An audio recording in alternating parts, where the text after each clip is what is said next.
이스라엘이여, 너는 행복한 사람이로다. 아멘. 이 시간은 사사기 16번째 시간입니다. 사사 입다의 삶을 보겠습니다. 그는 기생의 아들로 태어났지만은 누구를 원망하지 않았다는 거예요.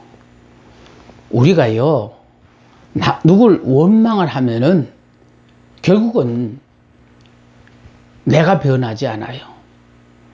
제가 항상 강조하는 거는 내가 역사의 주인공이에요. 내가 있기 때문에 내 가족이 있고 내 주변에 모든 친구, 동력자들이 있는 거예요. 심지어 원수까지도 다 나를 위하여 있는 거예요. 내가 하나님이 원하시는 사람으로 바뀌기 위해서는 다 그런 사람이 필요하다는 거예요.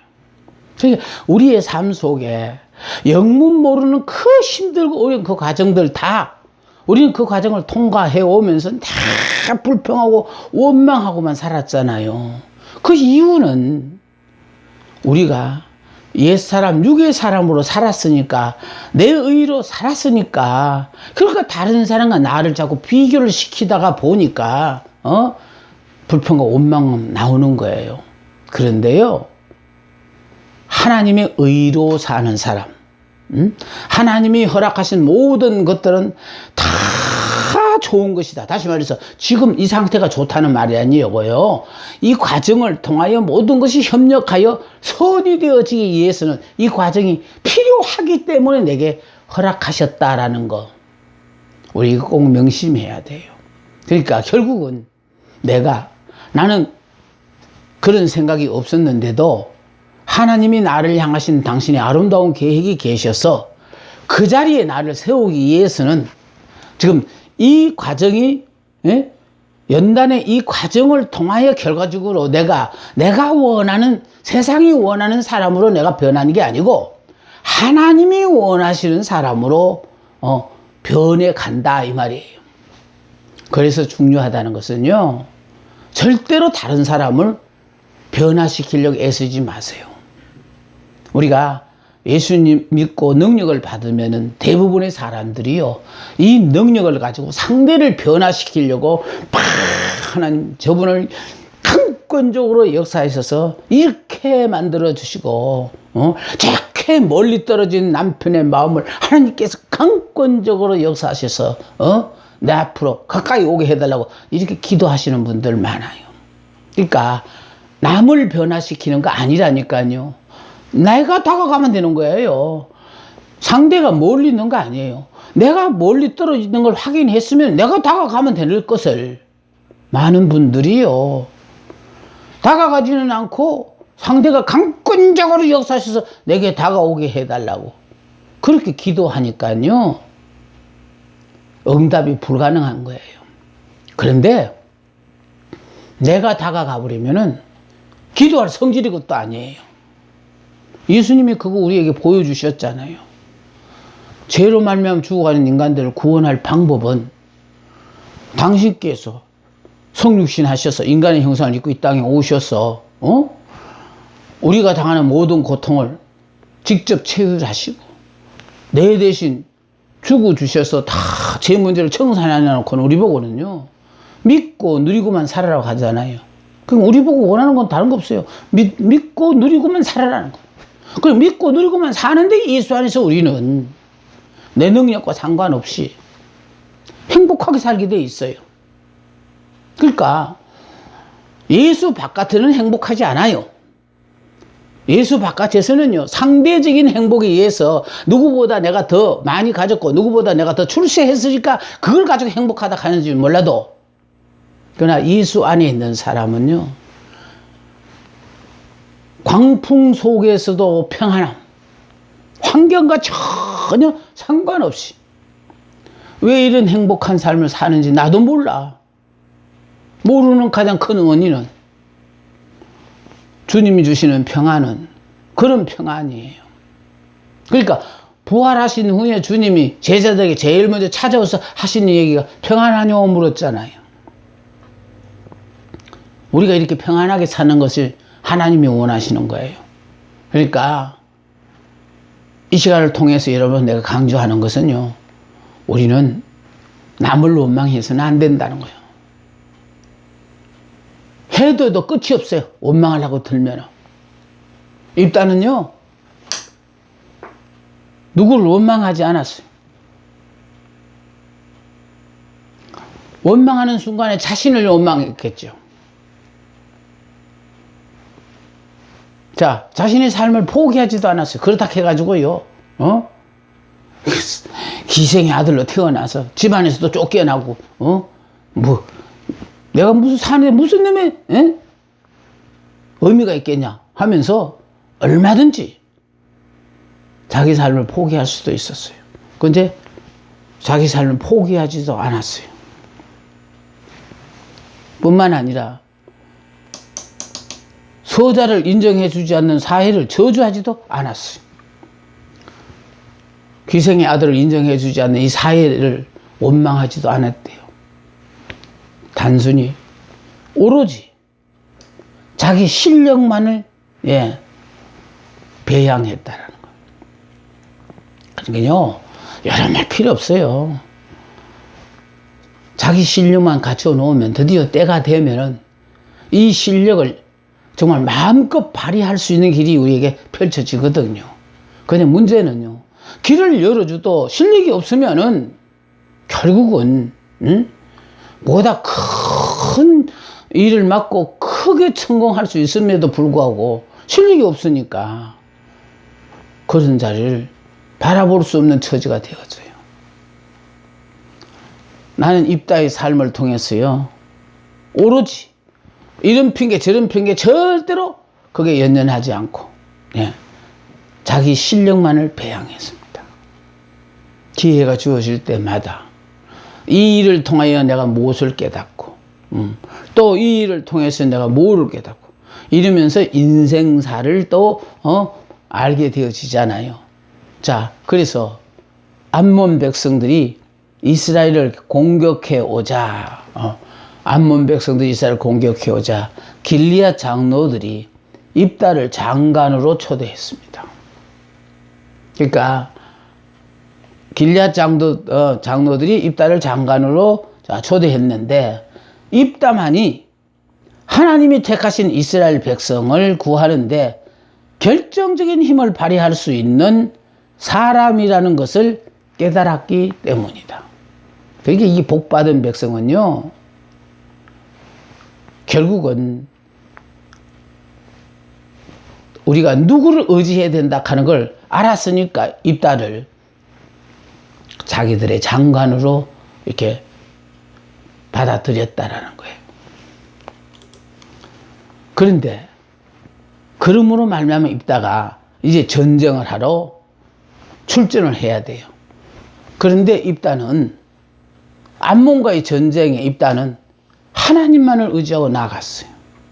보세요. 하나님이 붙잡고 쓰시는 사람이 서자가 되고 그것 때문에 결과적으로요, 집안에서도 인정받지를 못해 내쫓기고 몰려든 잡류들과 어울려 살고 있는 그런 입다에게 하나님께서 그를 붙잡고 이제 새 역사의 장을 펼쳐야 하니까 입다는요, 힘들고 어려울 때마다 세상 사람들이 의지한 그런 거 의지하지 않고요, 오로지 하나님만을 의지했다고 하잖아요. 지금 여러분들이요, 사람을 의지했다가 배신을 당하고 또 나름대로 무슨 물질을 의지했다가 결국은 실망을 하고 기타 여러분의 삶 속에서 이런 것들을 다 경험하게 하시는 걸 뭘 말하냐, 결국은 그런 실패를 통하여 여러분 뭐를 깨닫고 명심하고 사느냐, 이게 중요하거든요. 저는 저 과거의 삶을 통하여 터득한 게 있다면은요, 믿을 분은 오로지 하나님밖에 없다라는 것을 저는 어려서의 그 참 불행한 삶을 통하여 터득한 것이요, 우리를 낳아주신 어머니가 우리를 버리고 도망을 갔어요. 그래서 참 그런 과거를 생각하면은요, 한창 사랑받고 컸어야 되는데 그 시기에 그런 삶을 살지 못했어요. 그러면서 좀 힘들고 어려운 삶을 살며 느낀 것이요, 나를 낳아준 엄마도 자기 신세, 자기 팔자 고치기 위하여 우리 형제들을 다 버리고, 그러니까 몰래 도망을 갔어요. 새 가정을 꾸밈으로 말미암아요 36년 만에 만났어요. 우리는 그러고 나가면은 금방 도롤이라고 생각했지 끝내 안 도롤이라고 생각을 못했는데, 만나야 되니까 그 세월이 흐른 후에 자연스럽게 만나게 되어졌어요. 그런데 참 기억에 남는 것은요, 그래도 만났으니까 피차간에 얼굴이나 한번 보자 하고 만났을 때에 우리 어머니 일성이 뭔지 알아요? 왜 찾았니? 그래요. 그냥 그 말 한마디에 더 이상 말이 필요 없어요. 그런 삶을 살면서 느꼈다는 게요, 인간의 사랑은 언제든지 이렇게 변할 수 있구나.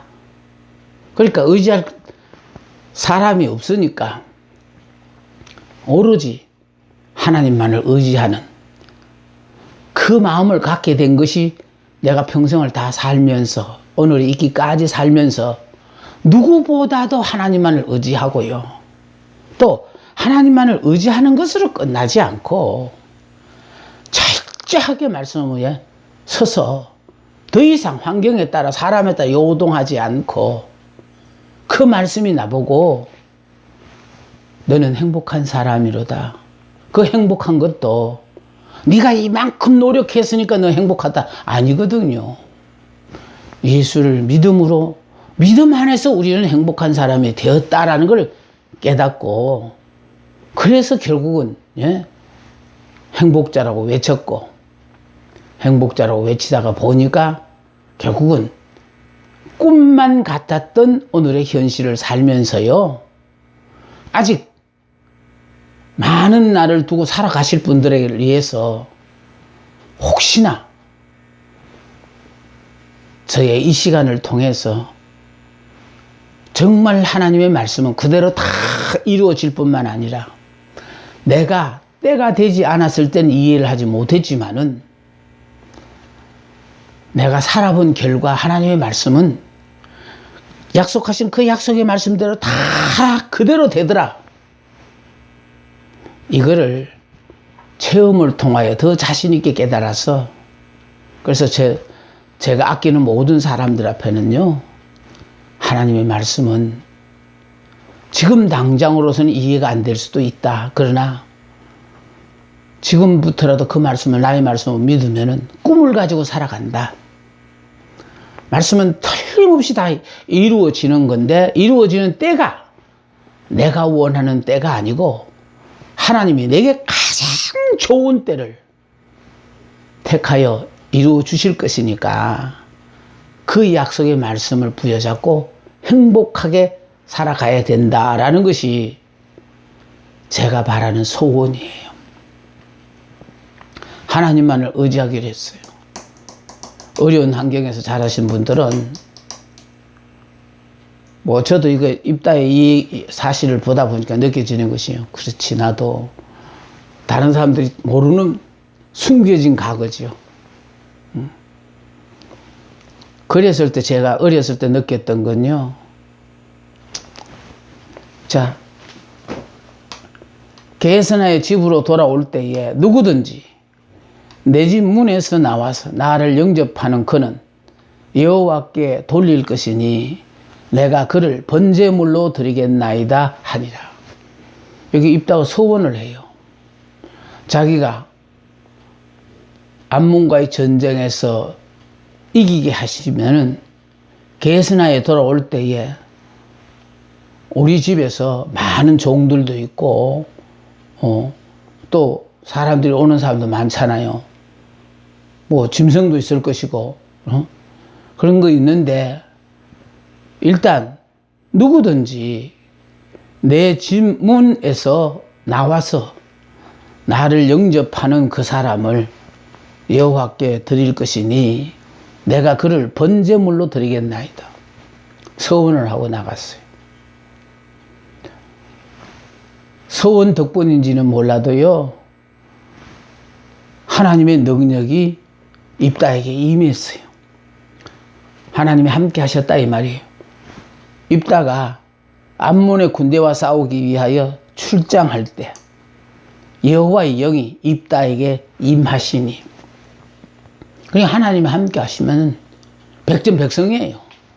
지금 우리들이 나는 하나님이 예수님이 함께 하시겠거니 하는 건 어디까지 여러분 생각이고 함께 하지 않기 때문에 모든 것이 패하는 거예요. 하나님이 함께 하시면요 패하는 게 뭔지를 몰라요. 그래서 결국은 여호와의 영이 입다에게 임하시니 하나님이 함께 하면은 이기게 되는 겁니다. 자, 그 다음에 입다가 20개 성읍을 치고 전쟁에서 크게 승리하고 자기 집 앞에 당도했을 때 문제는 보세요.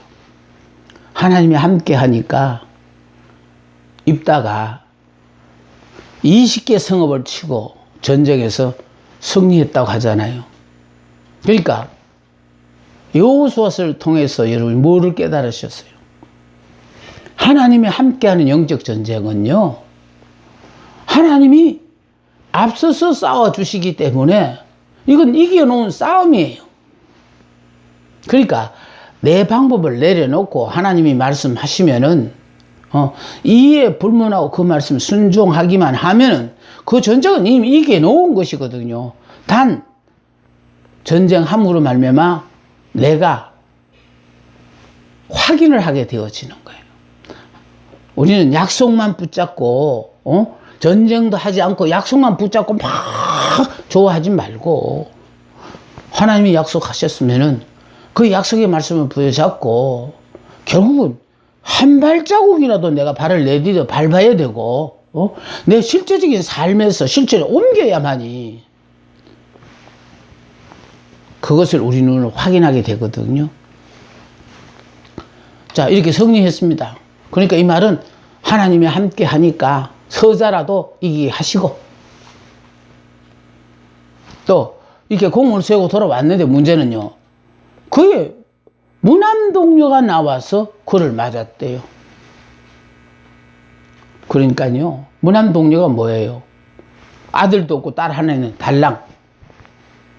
무남동료 외딸을, 이 외딸이 아버지 이기고 오셨어요 하고 아마 쫓아 나왔겠지요. 근데 입다사사는요, 딸의 그 반겨주는 모습이 정말 너무너무 슬펐어요. 왜냐하면은 하나님 앞에 자기가 서원을 했는데 내가 계승하여 돌아올 때 우리 집에서 나와 제일 먼저 나를 영접하는 그 사람을 누구든지 간에 하나님 앞에 번제로 드리겠다고 약속을 했는데 하필이면 왜 그 제일 먼저 나온 딸이 무남동료 외딸이냐 이 말이에요. 이 딸이 하나만 더 있어도 그냥 선뜻 하나님 앞에 내놓을 수 있겠지만은 자식이라고는 달랑 하나밖에 없는 무남동료 외딸이 집 문 앞에 나와서 아버지를 맞이한다는 거예요. 근데 우리는 여기서 알아둬야 돼요. 입다가 출전하기 전에 하나님 앞에 서원했을 때에 하나님은 그 집에 종들도 있었을 텐데 그 집에서 제일 존재 가치가 미약한 사람을 하나 불러낼 수 있잖아요. 그런데 하필 왜 무남동녀 외딸을 불러냈냐? 이게 중요한 거예요. 하나님은요, 안 받으시면 안 받아도 받을 바에는 가장 좋은 것을 받으시기를 원하시거든요. 그러니까 입다에게 있어서는 정말로 소중한 것이 무남동녀 외딸이에요. 그래서 하나님은요, 무남동녀 외딸을 이제 번제로 하나님 번제물로 내놓으라고 그 딸을 불러내셨다고요. 우리는 하나님께 드리는 것을요, 그냥 병든 거, 눈먼 거, 저는 거, 그런 걸 그냥 내게 있는 모든 것을 아낌없이 그냥 주를 위해 드리냐고 드리지만 하나님 다 아신대요. 가장 귀한 것, 살아있는 것. 그러니까 한때는 좋아했는데 이제는 이미 그냥 죽은 것처럼 별 소용 가치가 없다고 생각되는 그런 건 내놓으라 안 하고 지금 가장 사랑하는 것, 가장 귀한 것. 그래서 믿음의 종 아브라함에게도 하나님 내놓으라는 그거잖아요. 독자 이삭을 내놓으라는 거예요. 독자 이삭을 내놓으라 할 때의 그 의미가 뭔지 알아요? 독자 이삭보다도 네가 하나님을 더 사랑하는가 그거 확인하는 거예요.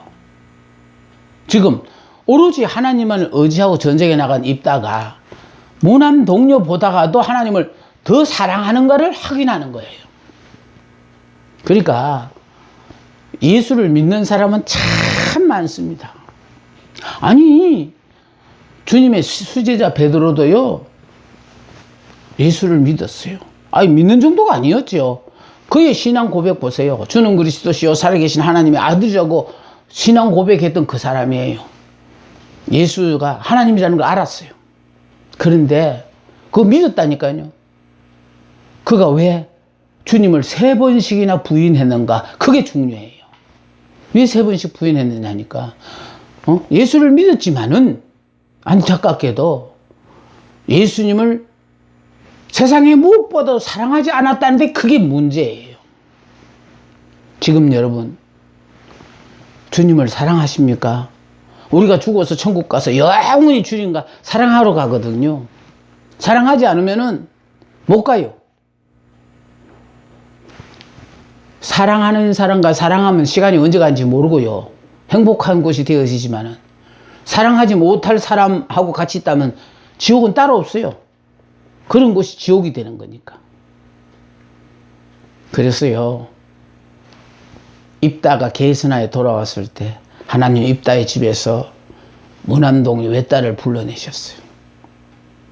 불러내신 것은 바로 무남동녀 외딸을 나를 위하여 번제로 드리라. 그럼 번제로 드림으로 말미암아 입다가 무남동녀 외딸도 사랑하지만은 이 무남동녀 외딸보다도 하나님, 나는 하나님을 더 사랑합니다. 이거 신앙 고백하라는 거거든요. 입다가 이를 보고 자기 옷을 찢으며 이르되 어찌할꼬 내 딸이여 너는 나를 참담하게 하는 자요 너는 나를 괴롭게 하는 자 중에 하나로다. 내가 여호와를 향하여 입을 열었으니 능히 돌이키지 못하리다고 말했습니다. 내가 입을 뱉었는데 하나님께서 내 서원을 들으시고 결국은 너를 번제로 하나님이 내놓으라 하시는구나. 이건 하나님하고의 약속이니까 이건 돌이킬 수 없다라는 거.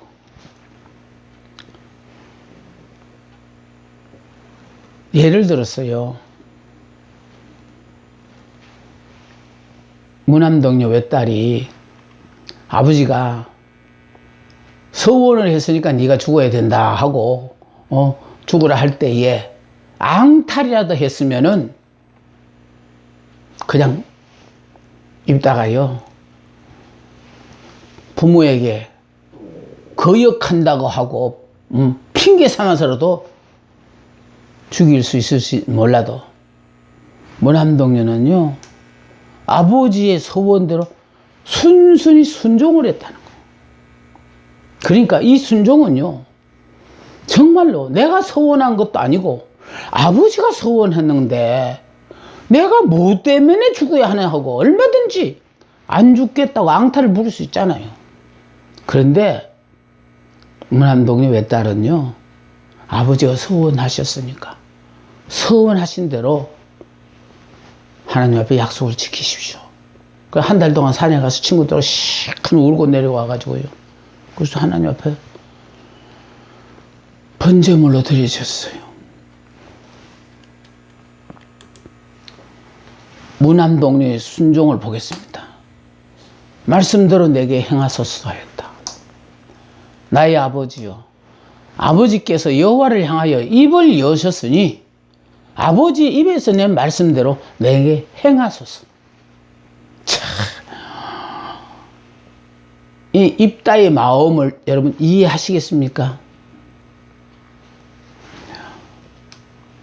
아버지가 한 서원을 입다의 딸이 순종을 했대요.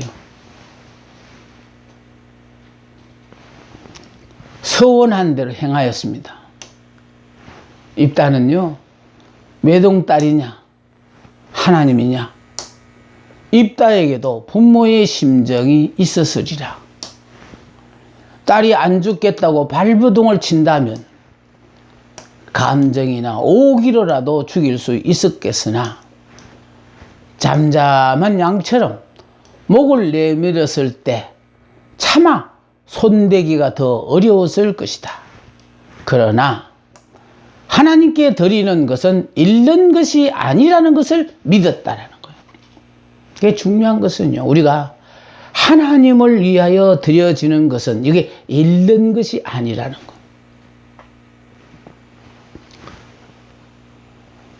그래서요 시편 15편 14절에 그 마음에 서원한 것은 해로울지라도 변하지 아니하며, 그러니까 서원했으면 반드시 지켜야 하는 거예요. 또